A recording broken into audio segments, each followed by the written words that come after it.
Welcome everybody to today's PropTech panel. I'm Carolyn Trickett. I'm a growth principal at JLL Spark Global Ventures. I'm also a board member at the PropTech Association of Australia.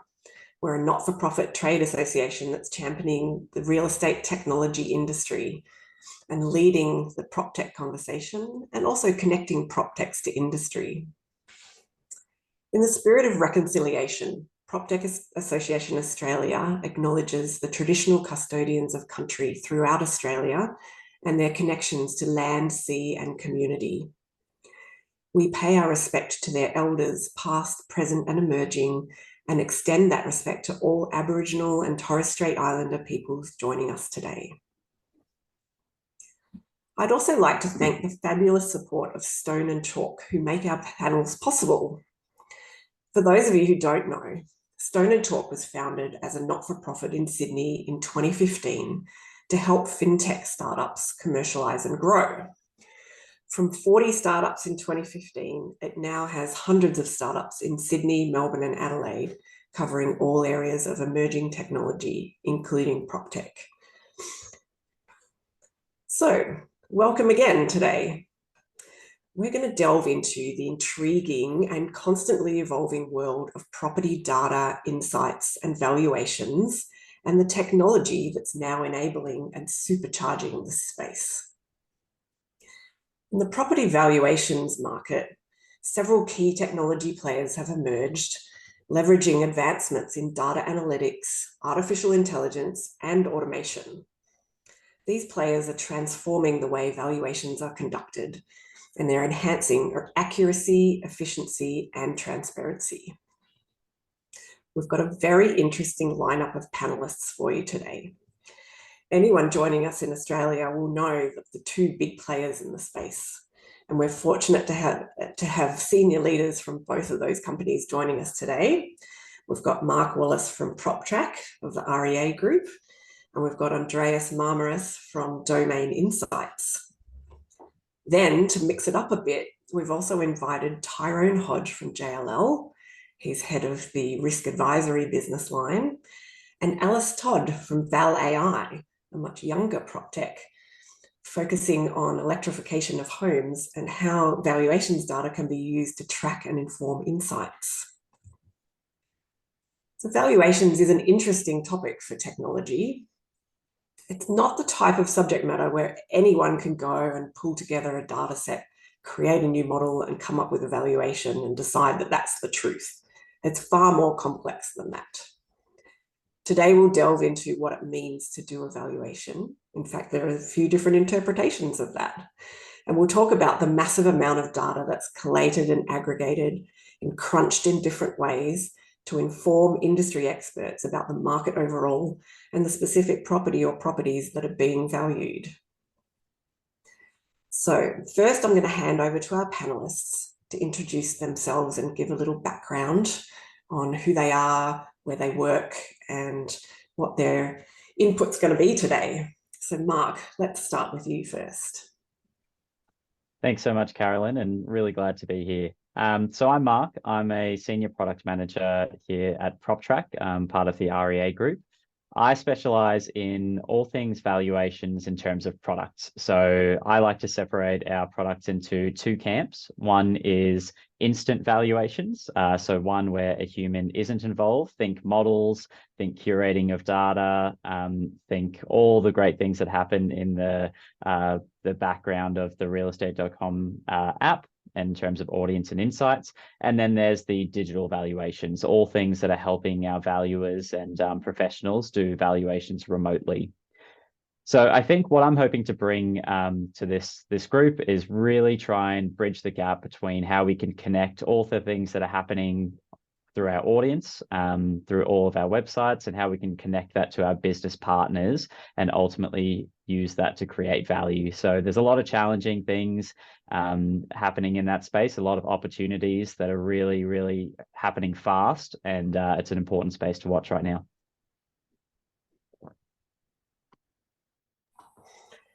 Thank you, Mark. Let's hand over to you now, Andreas. Thank you. Hey, everyone. Very excited to be here. So I'm Andreas Marmoras. I'm the General Manager of Technology and Product for Domain Insight. Domain Insight is essentially the division that processes, leverages, and commercializes all the data ecosystem, all the sets we have within Domain Group. Essentially, I lead product management, engineering, data science, and whatnot. And we are commercializing and selling to an array of government, B2B, and other customers. I have a background and a history of leading startups and scale-ups, but also working within corporates in the past, both in PropTech and other industries, banking per se. I've built a lot of systems around credit bureaus in Australia. So hopefully my perspective will be of value to the group.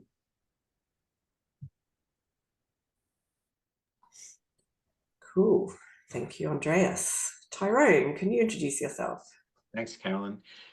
Yes, so Tyrone Hodge, I'm the Global Head of Risk Advisory at JLL. It's a new business line. We only set it up about a year ago. I've got a background in valuation, but also product management and product development. Going right back to showing my age here now, but back into the late 90s when the internet was starting. So been around the space of sort of real estate and technology, and also valuation for longer than I can probably remember. My role is I lead a global team that's focused on using JLL developed technology, and we wrap that up with services. So we're not necessarily selling direct data solutions to clients. It's a little bit of a niche in terms of how we see our operation, is that we can match our people with our proprietary technology. And that technology focuses on not just the sort of alternate methods of valuation like AVMs, but we're also looking at other indicators like market risk, liquidity, physical and transition risks from an ESG perspective.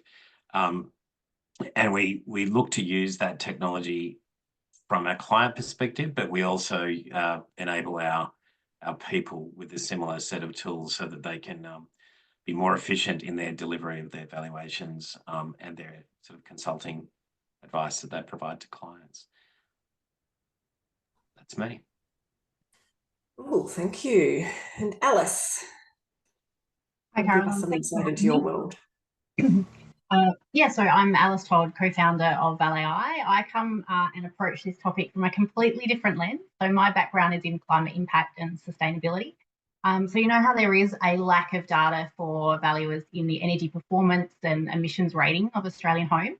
Well, what ValA did is we built some energy assessment platforms and a whole portfolio emissions rating tool. So we deliver insights across the property and financial services sector. As a matter of fact, our solutions, they're used by property valuers, real estate agents, financial services companies, insurers, but also homeowners themselves, so that we can collect the important data sets, but also use them to trigger actions to support increasing home efficiency, comfort, and then also importantly, the market value of those homes.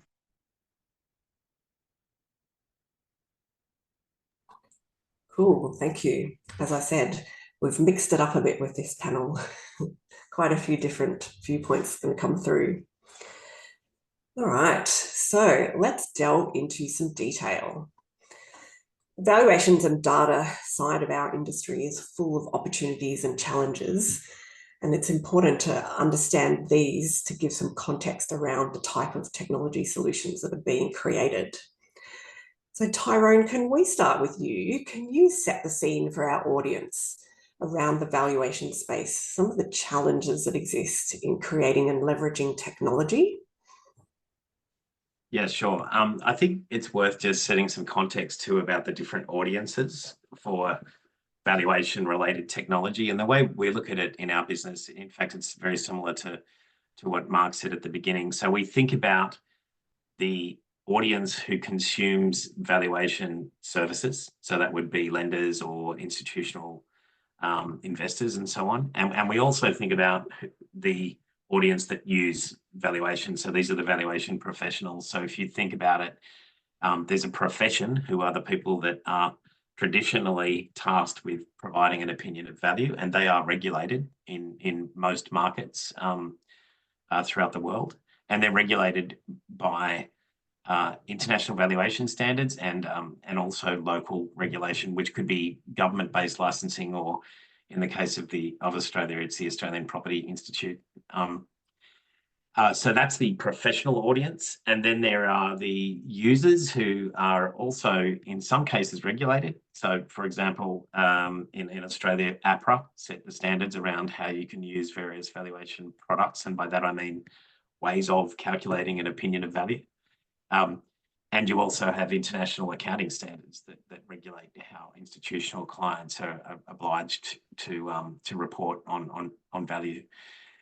So that creates its own challenges, particularly from how do you make sure that you can cross the sort of bridge, I guess, in terms of, as a professional, am I providing an opinion, and how do I do that, and what do the regulations tell me I must do, versus how do I become more efficient, and also as a professional, how can I innovate to start merging into new areas that deliver alternate solutions to the clients.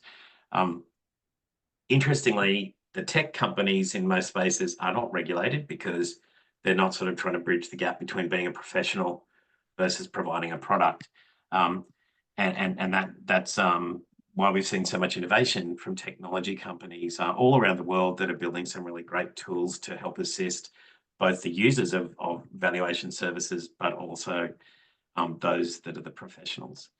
So I think just one other thing on top of that creates an emerging challenge is that in the residential world, we've been using technology for a long time. So I remember we had automated valuation models back in 2001, and we were able to do that for residential properties, not at JLL, but at a prior employer. The world of non-residential is evolving really rapidly at the moment. So I think that's a huge opportunity for anybody that's a PropTech player to think about how they can actually look to innovate in that space. However, there are no standards in terms of what do you call, is net lettable area versus gross lettable area. It changes from country to country. That's just around measurement. So what do we call a multifamily property? Is it a block of flats, or is it residential? Is it an office? Is it a cold storage? So there's lots of little definition related things that we need to think about that make it difficult to collaborate across different products. But I think that in its own right creates some opportunity.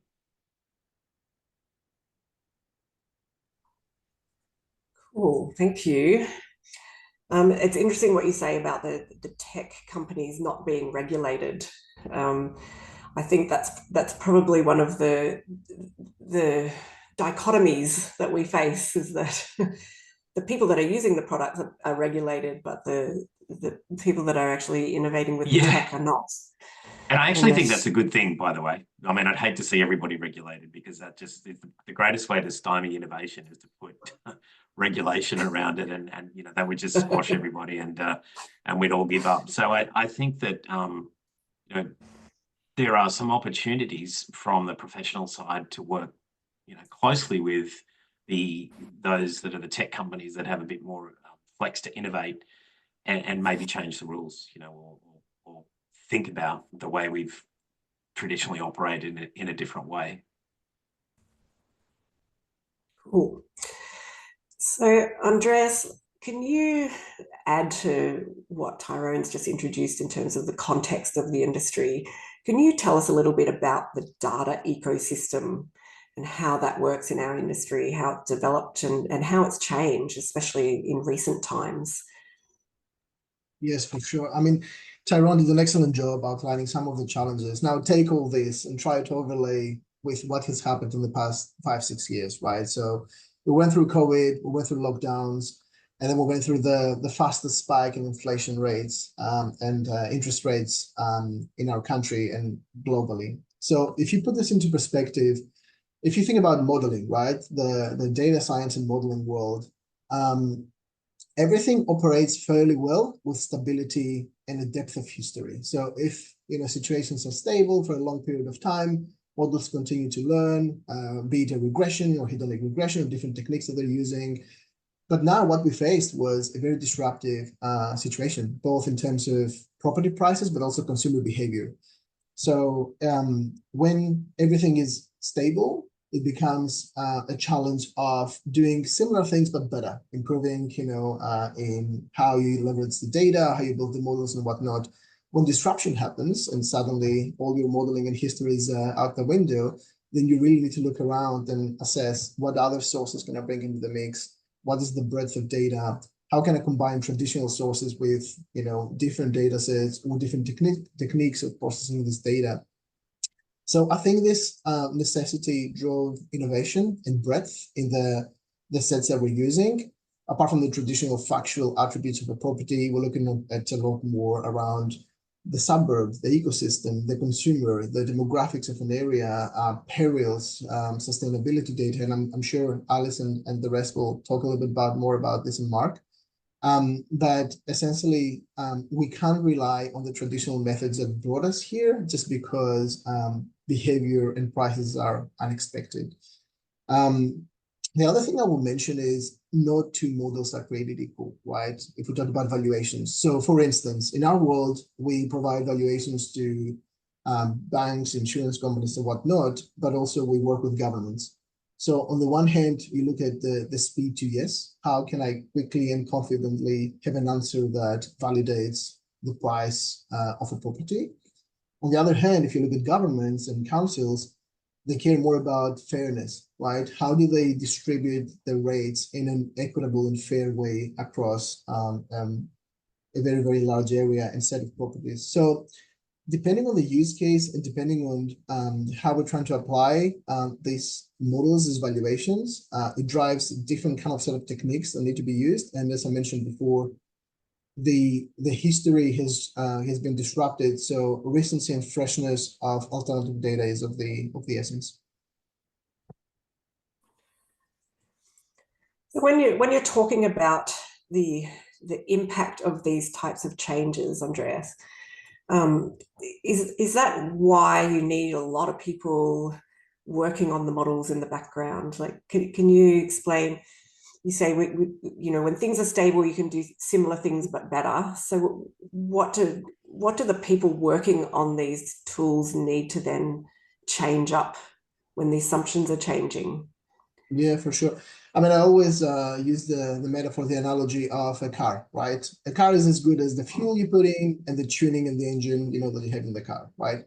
So I think the way modeling has shifted over the years is that becoming a little bit more templatized when it comes to the algorithms and how you drive regression. But then the fuel, the actual data, the freshness, the quality, and the breadth is what drives a lot of difference in what you do.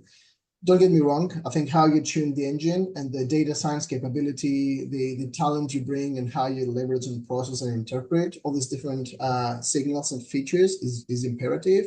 But it has really pushed us to feed into the engine whatever else we can get our hands on, right? That drives meaningful results. Don't forget that when you talk to the banks, for example, you can't experiment too quickly, too drastically, because there's a history of expectation and behavior that they need to work with. So there's very rigorous backtesting of the models. So you need to drip feed innovation in a way that is easily consumed by the banks in a sustainable way, for instance. So yeah, the game is shifting and we're trying to innovate at a pace that doesn't disrupt, how the workflows of main institutions and governments, for instance, operate. Interesting that you mentioned the banks as well, because the banks seem to be a big part of this overall ecosystem as well, right? One of your big clients. Can I just, I know I'm going off script, Carolyn, but I just wanted to pick up something that Andreas said, because I think it's really interesting. Please do. The ability to innovate is, and the example you just gave is also looking at how, the way we've always behaved sort of limits the way we might behave. So, if you threw off all of your shackles around how you might approach analytics to solve a valuation problem, you would probably think about it in a very different way and run even more radical experiments, like what's the value in 5 years' time and so on. So I think that it's quite interesting to use the last few years and I actually think there's been some great innovation come out over the last 2 or 3 years with a lack of sales or whether it be a rapidly changing markets where we start to think about other ways as to how we might think about what those inputs could be. So it doesn't traditionally, we just look backwards and say what were all the sales that inform our next decision. That's how we behave as a valuer. That's how our models behave. So this concept of rapid change and experimentation is something that's really important. Cool. Thanks for going off script. I like it. No worries. It's a discussion. Very small group. For sure. Yeah. So Mark, we've been talking about change, and we've talked about how the real world has changed and the difference that that's making to the data that's swirling around in the ecosystem. Can you build on that and shed some light about the impact of recent developments in artificial intelligence? What has that done to the products that you're building? Yeah, absolutely. I really liked Andreas's analogy of the car and the data is the fuel that feeds the car. But imagine you had AI fueled new fuel going into your car, and what does that do to the engine? Imagine that. But I think to answer your initial question, I'm holding a bit of cognitive dissonance in my brain where I'm struggling to be both an optimist and a pessimist with what AI means for this industry. I think from one hand, I'm heavily optimistic in terms of what AI and all the future tools will do for consumers. Just as a recent example, something that we were experimenting with was a tool to help you restyle your property, right? Trying to make renovating less daunting and more applicable and relevant to the property that you own. And so for anyone on this call, you can play with it on your app, but essentially the premise is it takes your listing images and you can overlay some generative AI images to see what it looks like with a rustic theme or a modern theme or a new carpet. And unfortunately, my favorite theme remained internal and didn't go to the external facing world, the SpongeBob SquarePants theme. But I don't know how many people would have liked that. But the premise is we think it's providing a lot of value to consumers, or it's just fun to play with.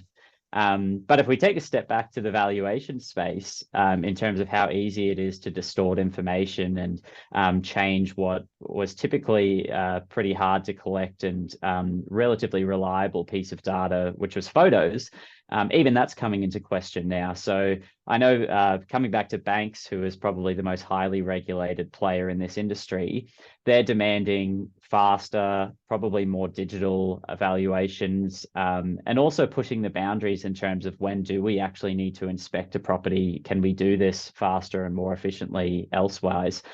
And I think with that tension and also this introducing of information or disinformation rather, I think that's really putting into question or a bit of tension in terms of how do we validate data better?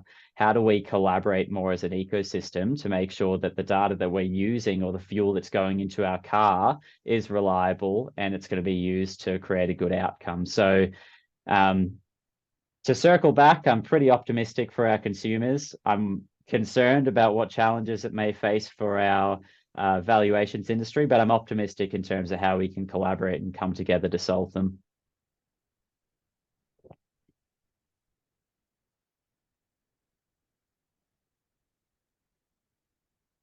Sorry. Enough about the challenges then. Am I still muted? Excuse me. All good. Thank you. Alice, let's talk more about some opportunities now. ValA is one of the companies that's really seizing some new opportunities. Can you talk about the recent changes in the global and local focus on sustainability and how that's creating new opportunities in the market? Yeah, certainly. So ValAI's secret sauce really is our team. So we do have an interesting combination of both property valuation professionals, sustainability experts, but also machine learning engineers. We've come together like many early stage companies do in that there was a friction or a problem in the market that we're really, really interested in solving. And that is to drive impact and ensure that no Australian households are left behind in our transition economy. And what that really means is there are large requirements for a lot of these large corporations to start looking at tasking and being aware of the data insights on the risk of their portfolios. And residential properties is one of those risks that many banks, insurers and others are carrying. And the work of property valuers is very important in driving that data. For ValA, we're not just here to collect information on the actuals that exist now within residential properties and perhaps some of the sustainability or ESG or risk implications, but more importantly to look at scenario forecasting of what our institutional customers could do to intervene.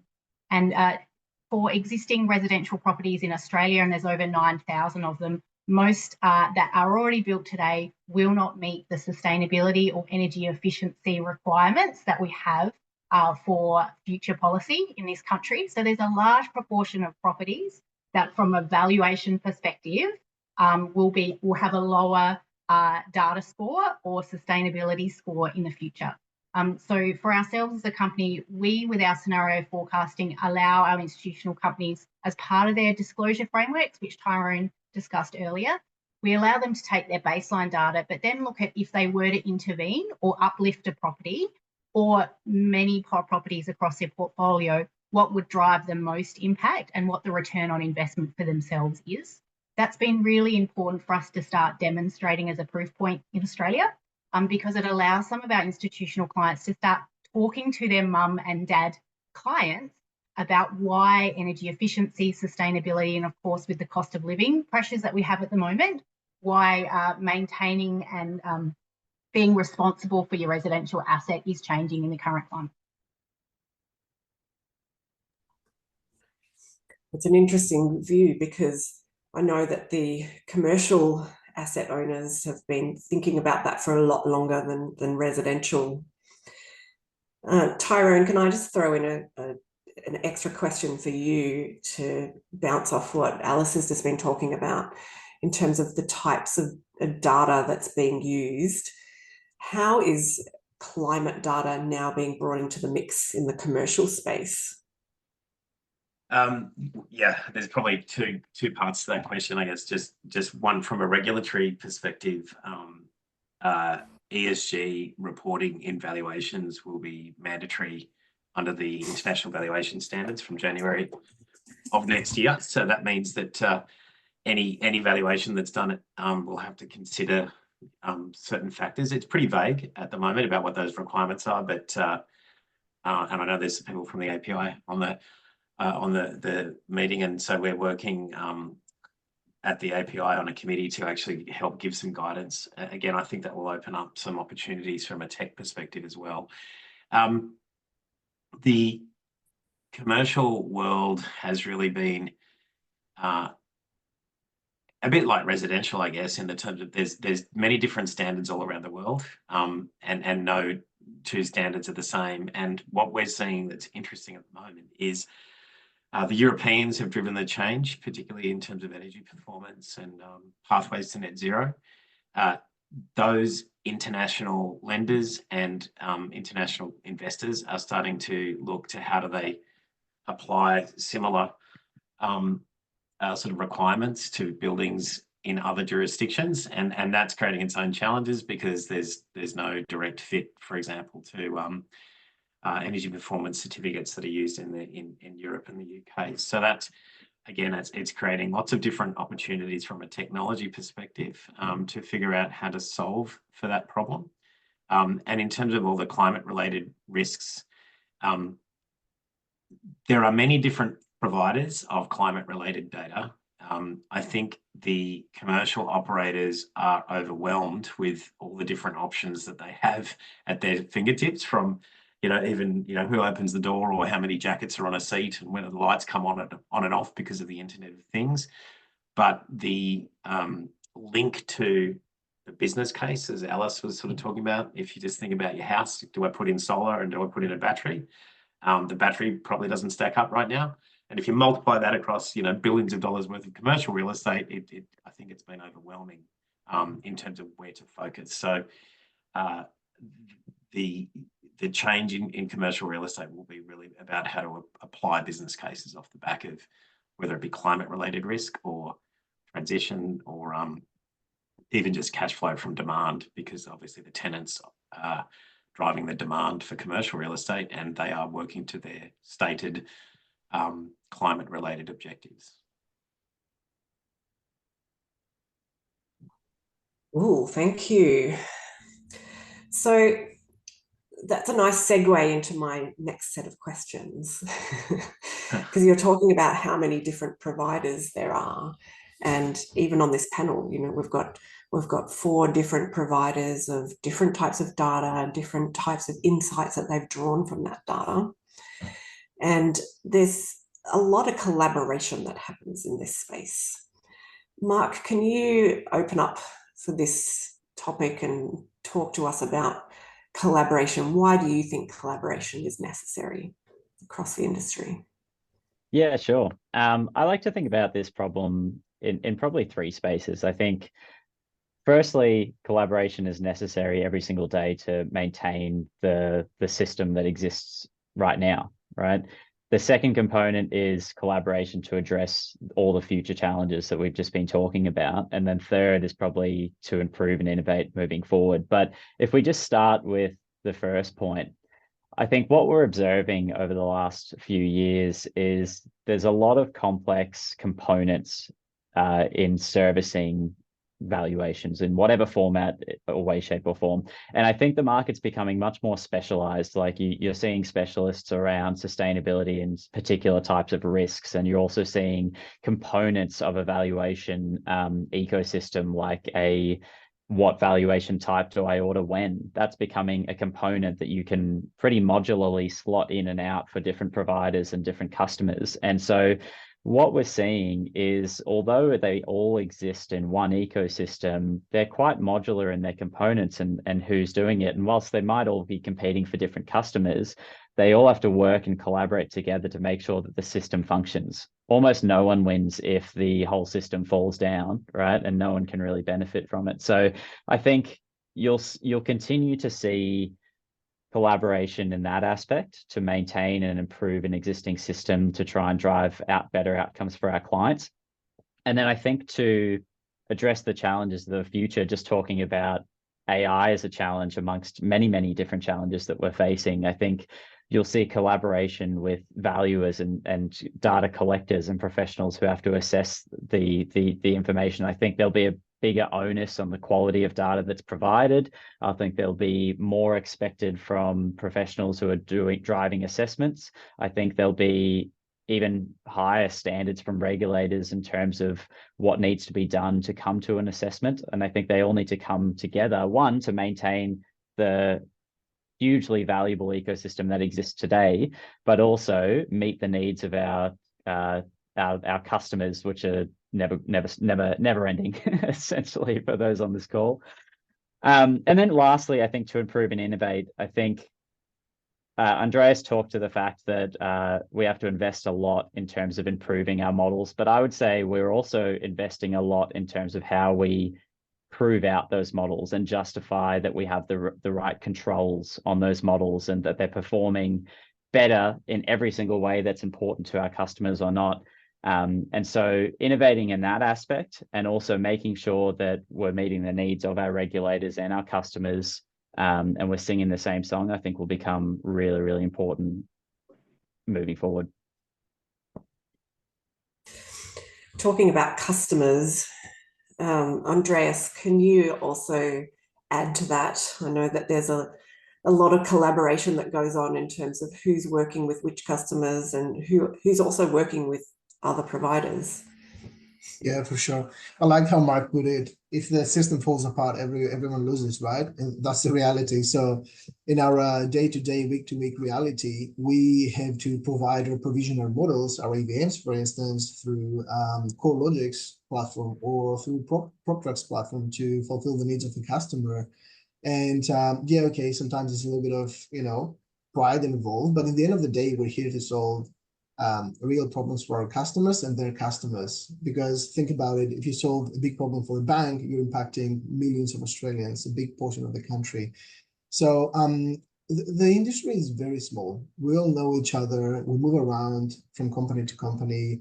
I don't think there's any animosity. And to be honest with you, the size of the prize is big enough for everybody to be happy if they continue to solve real problems I go back to one of the reasons why I came to Australia back, it's like 11 years now, that I remember comprehensive credit reporting was coming as a transformation in Australia. And the banks were like, all right, we can't solve this, by ourselves. We need to get together in a joint venture fashion and create, a new credit bureau or a new way of facing this daunting task of millions of new data points hitting us every day. So I think you think about it between us, I'm sure we like and love each other, but we compete each other to win customers and the share of the pie. But when something bigger happens that is Australian wide or industry wide, I think we get together to ideate and solve for the greater good of the end consumer, but also for the country.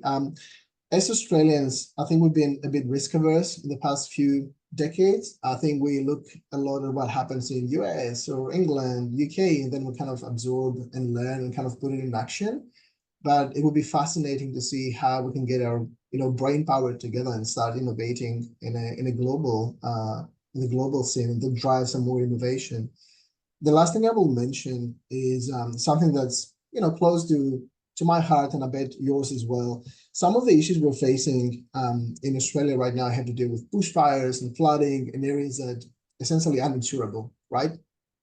That is a very big problem for the banks and our valuation models and insurance models as well, because we're just trying to make sure that these Australians can have a fair go at insuring their houses at a price that's not catastrophic for them. So these are some of the challenges that are being faced by the nation. And I think there's no space for pettiness or competition. I think we just need to get together to solve. And honestly, for these big developments in the country or in the industry, the TAM, the addressable market, will be big enough for everybody to have a go at it. So that's how I say it. We compete for customer size, for customer slices, but when it comes to something bigger than us, I think we need to get together and innovate. Thanks, Andreas. And Tyrone, there's plenty of collaboration that's going on also with JLL and the other players. Can you shed some light on that? Yep. Yeah. So as an organization, but specifically in the sort of analytics space, we collaborate with many different parties, many on this call, whether that be as suppliers or we're often talking about, we'll always have a conversation to see how we can help an organization get going and whether it be through testing or working on new ideas with some of our suppliers who are also our partners if we're sharing information backwards and forward. I think the concept of collaboration in commercial real estate, it's pretty well established because if you look at the big global tech companies, many of them actually came into existence off the back of collaboration around commercial real estate, and whether that be the owners or the agencies. So the global benchmarks, MSCI is a good example, Real Capital Analytics in the past.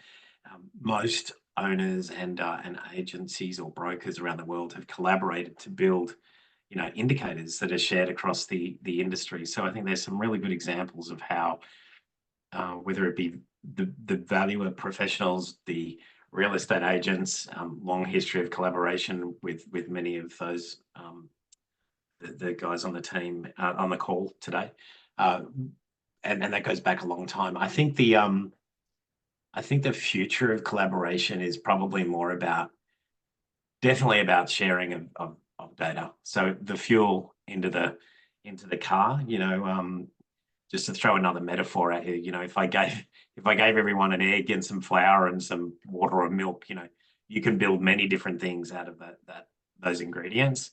And some are better at building a really nice cake, and others might just do a pancake. So I think that collaboration around inputs, because whilst they're important, they're not unique in most cases. Data is just data. So there's definitely an opportunity for very specific or unique bits of information to add value to the customer, as Andreas said.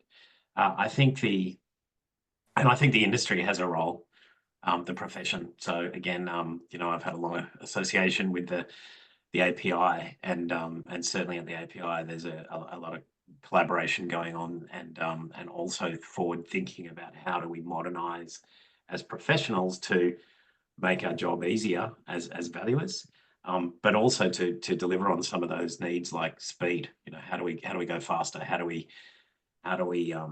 deliver a more relevant, up-to-date, contemporary solution? And a lot of that can only come through collaboration.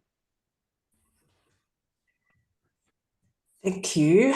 And Alice, can you talk to us, what does it mean for an early stage startup having this collaboration mindset? How does that work in your world? Yeah, it's been pivotal for ValAI's growth trajectory over the last 3 years. Collaboration, we take an approach of, or it's a customer-centric approach for us, that we will never build anything until we've spoken to our customers, they've tried it, they've collaborated with us on giving user feedback to make sure that it's in the best interest of us serving our customers and clients. As Tyrone said, we've all collaborated on this call on various parts of ValAI's journey, either a feedback or user testing, or participating in various research rounds we've done. Some great examples we've had, and going back to the insurability of Australian properties, because I think we're at a really important time in Australia when it comes to insurability in the financial services sector that underpins it. We collaborated recently with a global reinsurer who had their own models for risk and analysis of properties in Australia, and they were looking to make sure that all of the data they received right down their supply chain could be comparable and at a level of accuracy.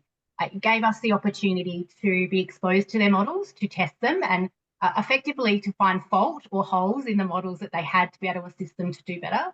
But also it allowed us to, with our own internal models, then collaborate on making sure they're much more robust and also served a purpose. So that's led to an opportunity for us now to be able to work strategically with them in Australia, looking at ways in which we can ensure their entire supply chain is using the models that will impact decision-making.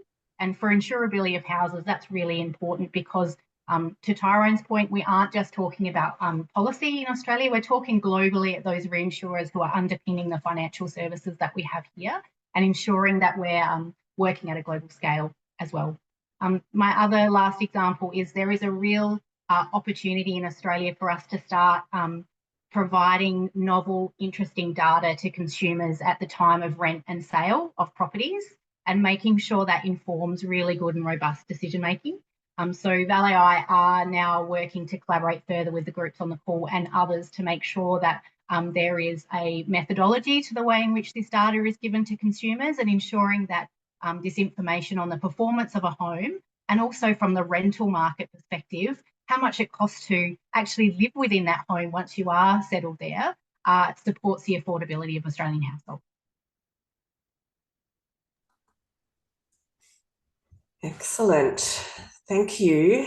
And I think there's also a good news story in here in terms of PropTech Association and what we're trying to achieve, bringing all these organisations together and creating a forum for ongoing collaboration and support. So thank you all for participating in that. That comes to the end of our official question time. I'm wondering if there's any questions that have come up from the audience. I haven't seen anything come through from our moderator chat.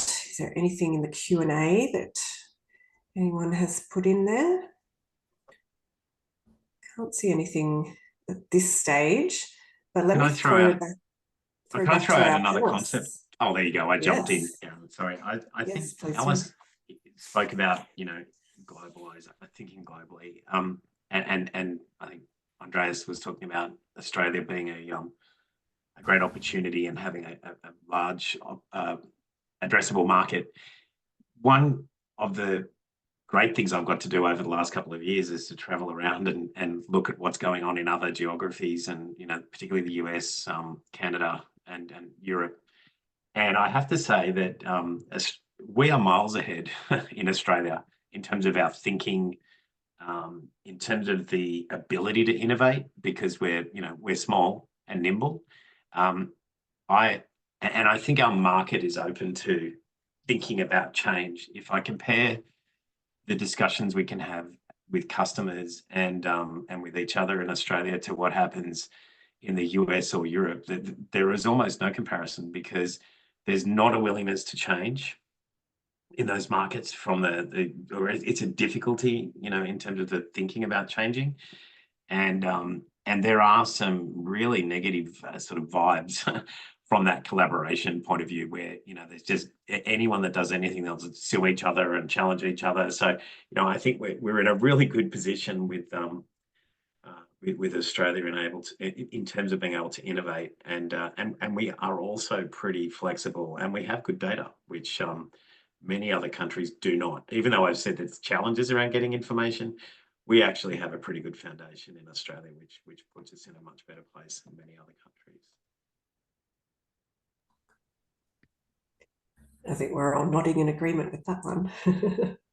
I was just saying if I could encourage a question by opening my mouth again. Yeah, just to add a little bit, very passionate about what Tyrone is talking about, and I don't know what Alex is saying in the market, but I would love to see venture capital firms and just capital ecosystem take a bigger stab at Australian startups. I think we're great at innovation. We have an amazing melting pot of brains and backgrounds and come from different kind of experiences.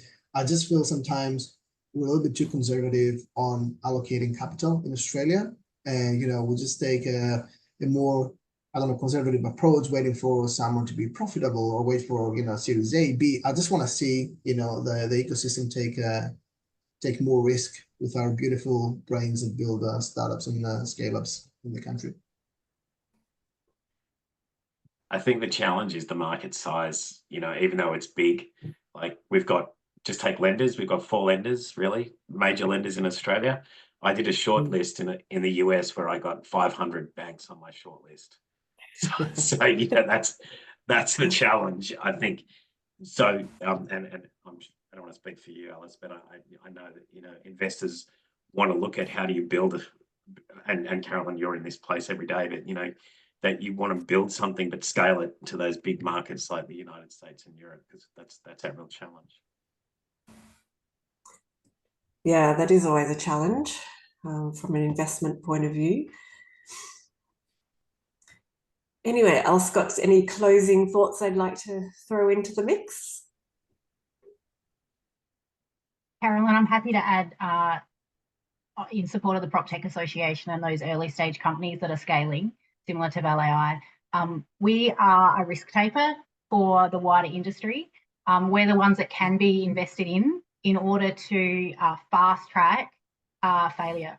And what I mean by that is if you're a large institutional firm, it takes a lot of time and effort and runway in order to get new projects initiated, whereas investing in or partnering with or collaborating with a startup, it gives you the ability to de-risk any testing or trialing that you do and allows us to really grow and learn quickly in the ecosystem. And we can do research and development in a way that testing and trialing can happen much more quickly and iteratively than trying to do it sometimes impeded in-house. So I encourage the large institutional clients that are on the call, if you do have things you're wickedly wanting to test and trial, startup ecosystem and those early stage technology companies do have the capability and the talent to be able to fast track some of your decision making to do with your roadway.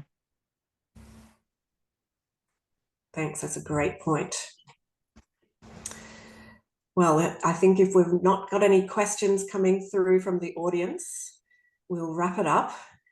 And thank you very much to our panelists today. It's been a very thoughtful and insightful discussion. And it's great to see some of these clear messages about technology as an enabler, not replacing our expertise, but adding to it and continuing to fuel innovation. And the collaboration aspect, I think that's been a great outcome of today's discussion, is understanding how collaboration is essential in terms of achieving a higher purpose and elevating our industry into the future. So thank you, everybody. Thanks to the audience for joining, and I hope you have a great day.